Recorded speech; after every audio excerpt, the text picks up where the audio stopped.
Hi, good morning, everyone. This is Cecilia Lynch, and we are going to do a very brief webinar this morning on driving strategic performance in 2018, even if you don't have a strategic plan.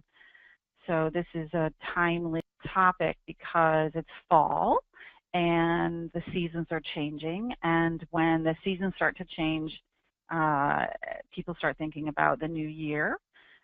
And it's really a great time of reflection for most of us as individuals, but in business, it's also typically a time for annual budgets to be wrapped up and budgeting to be completed. And during that process, one of the things that happens is that when I'm talking to my clients and checking in on progress or working on an active project in their strategic planning, I hear them say, "Oh, I'm really behind, I'm sorry, I'm knee-deep in budgeting." Or, you know, God, we have so many questions. I should have called you months ago.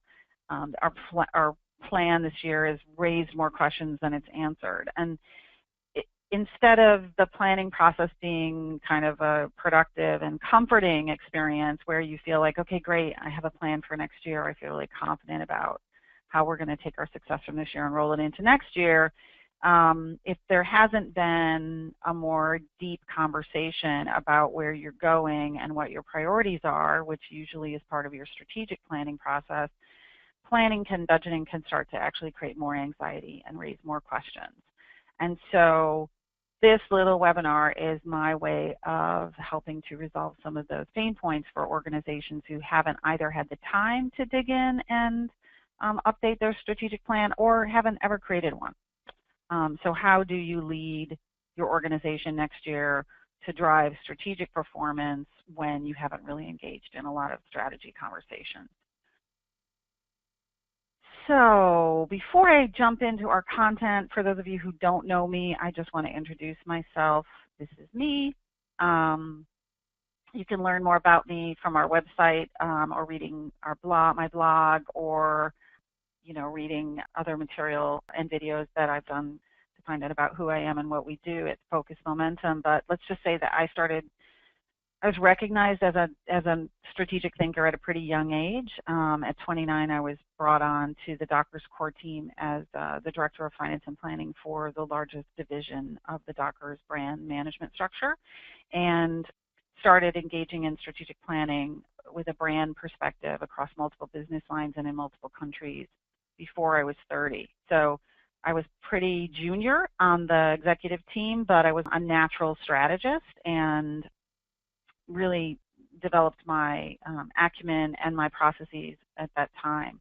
I launched my own consulting practice in 1999, so I've been consulting to various businesses since then. I really built it in 99 away from really what was the dot-com boom. I'm in San Francisco, so we live in a boom and bust culture here, business climate, but I really built my business across all different sectors and throughout the U.S. So although I am San Francisco based, my business doing strategic planning in the commercial and the nonprofit sector. So that's a little background on who I am. Let's talk about the content today, which are just 3 little tips that I like to recommend to clients who really want to strengthen their strategic management as they wrap up and get into implementing their plan for next year. So 3 tips. The first one is leave room to respond to emerging issues. If you are wrapping up your budgeting process, one of the ways that you can really foster strategic thinking in the future is to actually leave a little room in your budget to flex, and we'll talk about that in a minute.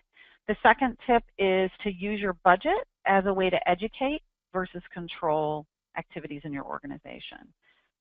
I find that because the budgeting process can be very painful to a lot of individuals, they don't use it for everything that they can use it for. And to really drive strategic performance, you can use the budget to start a conversation that's very meaningful. So we're going to talk about that as our second tip. And our third tip is to shift your focus. the budgeting process is very much kind of incremental in its nature. What did we do last year? What new things can we do? How can we afford to do all of that? And when it's done, you need to start moving your focus towards the future, where you're going, and leave behind the analysis that is part of the budgeting process. The plan is great, but we see that plans start to become obsolete within a couple of months of the planning process. It doesn't mean they're not useful. It's just that the thinking starts to shift because things are changing all the time. And as a leader, to drive great strategic performance, you need to shift your focus, and we'll talk about that. So those are the 3 tips. So let's talk about the first one, which is leaving room in your budget. And I like to say this is not padding. It's not your mama's padding. It's not what people thought of as what they do in a budgeting process to make sure they exceed their goals and get their bonus. That's what a lot of people do. It's a very typical planning tactic. This is not, I'm not talking about padding. What I'm talking about is being deliberate about setting aside funds that I call opportunity funds to make sure that you have the ability to flex. So let's talk about that a little bit more. An opportunity fund or opportunity funds are not padding, as I just discussed. They're not ways to make sure you exceed your objectives and make your bonus. Opportunity funds are seed money that you set aside to have the resources to take on something you didn't plan to take on. It is never very large. Opportunity funds should not be huge. They should be small. And I mean that small and relative to the other budget line items. If it's too big, you should have a plan attached to it. So an opportunity fund should be seed money. It should be relatively small, and it should be identified as an opportunity fund. That's the key difference between padding, which means leave a little room in all your line items, and actually being deliberate about setting aside funds to flex. And the other thing that opportunity funds are they are the result of you saying no to something else.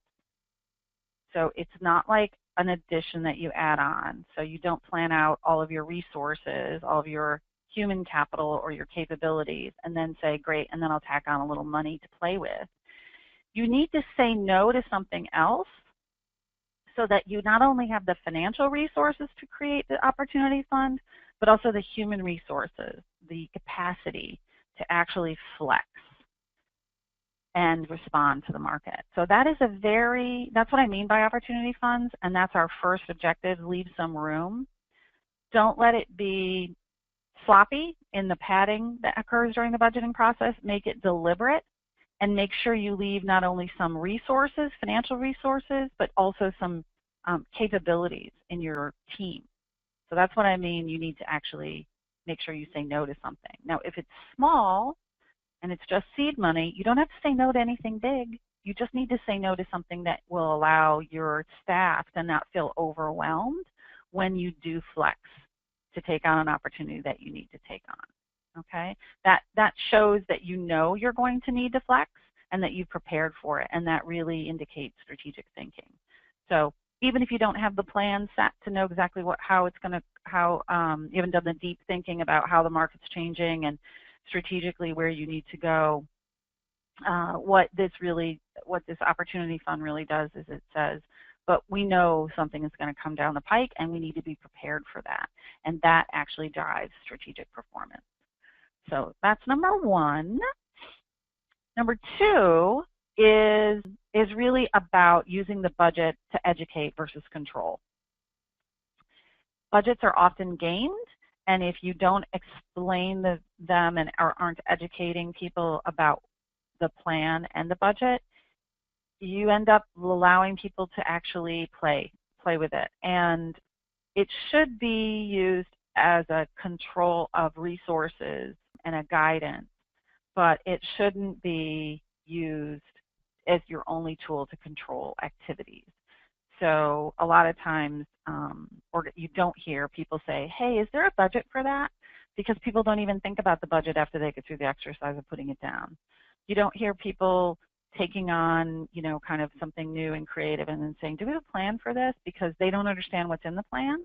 So they don't know if there's a plan for it. They don't know if there's been any thinking about it because no one's actually taken them through the plan and what the budget actually is all about. What you do hear a lot of times is people talking about using a particular code to book expenses so that you make your budget. They know enough about that, so they definitely know how to game it, which is why I have a game controller in front of us right now. But what you really want is to spend time with your team to understand what your priorities are, how you expect to hit those priorities, and what the financial commitments are to support those priorities. That's a minimum level, and that's what I mean about education. So let's look at what that might look like. Sorry, there's a question that's coming in. So the question is, I have a small business and my plan is really just to review my last year, and I focus on sales. So how does an opportunity fund fit into that? So if you have a small business and your planning process looks like, here's how much I made last year, so my revenue was, here's how much it cost for me to support that revenue, and next year I want to do, you know, a percentage more, 10% more, 5% more, 20% more. You may not have an opportunity fund because your process isn't that sophisticated, and I totally understand that. But what you could do is take a little time to dig into your cost structure for supporting your business and identify how much of that is required to achieve the same level of performance that you did last year. And then identify a small amount of that to set aside for an opportunity that could come along. And if you're in a hub management style where you're making all the decisions, this may seem like I'm asking you to add a lot of process, but it really won't. What it will do is it will actually set you up to look for opportunities, and you will know, oh, well, in my planning, I actually put aside $5,000, $10,000, $20,000, depending on what your scale is, to explore and look into an opportunity. Do I want to use that money for that? So in a way, going through your planning process, saying I want to increase my business by X, and really that's only the sales side of it. That's a really basic, not a bad way to kind of set yourself up for a successful year. But what you need to do is look at the cost side and determine how much of your cost structure is allocated towards your current level of sales, maybe what is going to be required for you to increase, and then what you could set aside as a possible opportunity fund or a fund to explore something new.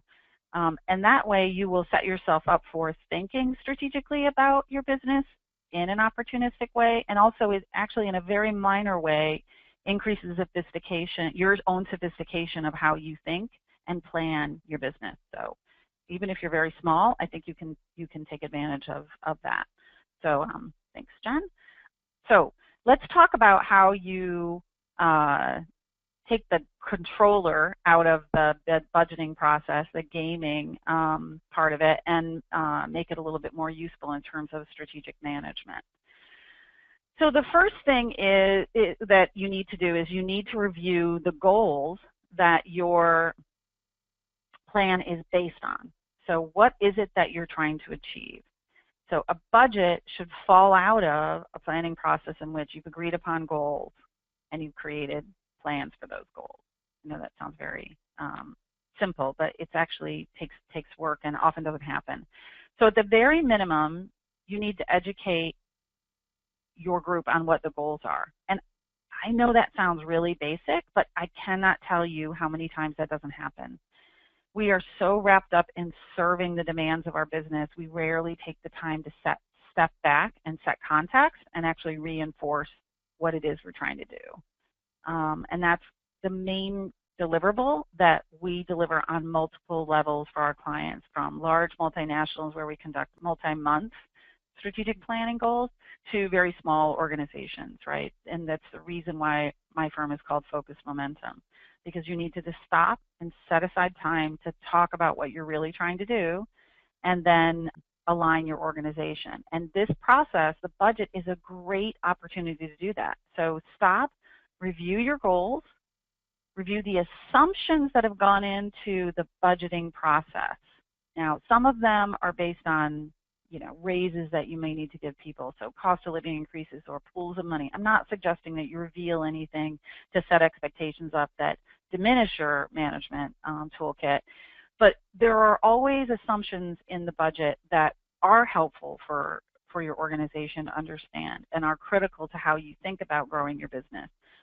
To the degree that you can share those, you should. So review the goals and review some key assumptions.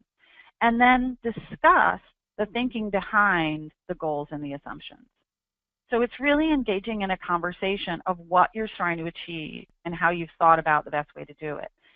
This process will engage not only the commitment of the people that you have in your team, but also it will stimulate their own creative thinking. And you may find that the plan limits your ability. And by engaging them, they can do even more. So taking the time to use your budget and your annual operating plan as an educational moment is incredibly powerful to unleashing a lot of productivity in the organization. Sorry, there's another question that's come in. So the question is, my team is virtual. Are you suggesting meeting to review the plan? No, if you have a virtual group, you can do what you do for all of your meetings, right?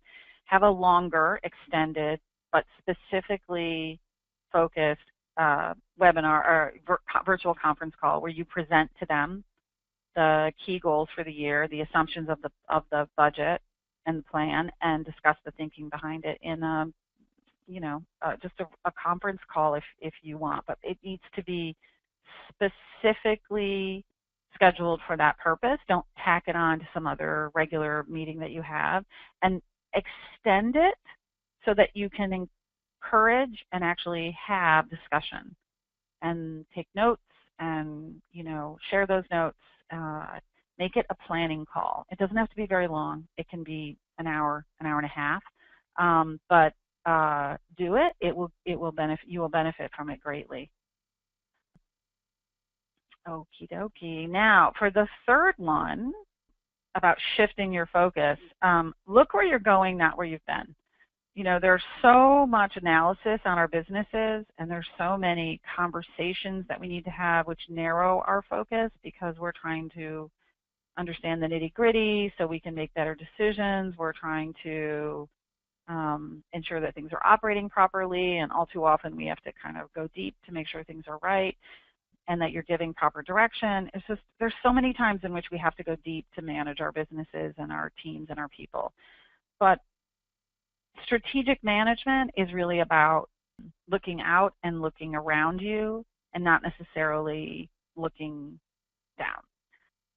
As soon as you possibly can after your plan is done and your budget is approved and you feel like you've got the big rocks in place, you need to start shifting your view outside. You need to shift your view towards the market around you and what's going on, because you need to stay relevant and you need to be constantly evaluating. I think one of the phrases that's often used is called environmentally scanning your environment to see what's going on and how you need to respond. If you're a leader in your market space, you've got people trying to, chisel away, so you need to keep an eye on them. But you also need to look at what's going on that could influence your success outside of your direct competitors. So that's what I'm really talking about here. And the way to do that is to identify, explore, and evaluate constantly. So focus on the future. You've got your plan in place. Let's work that plan, but spend a good amount of time thinking about the future, identifying opportunities for your organization to take on something new, exploring whether those are things that you should do or you should leave to someone else to do, and evaluating what kind of trade-offs you would need to make in order to flex and add that to your mix. So if you have done what I suggested in The first tip, which is to set up opportunity funds, during the year, I would say it's in the first couple of months of the year, you're going to be finding things that you didn't think about. And instead of ignoring them, you need to be quick to identify them, quick to explore them, and quick to evaluate them.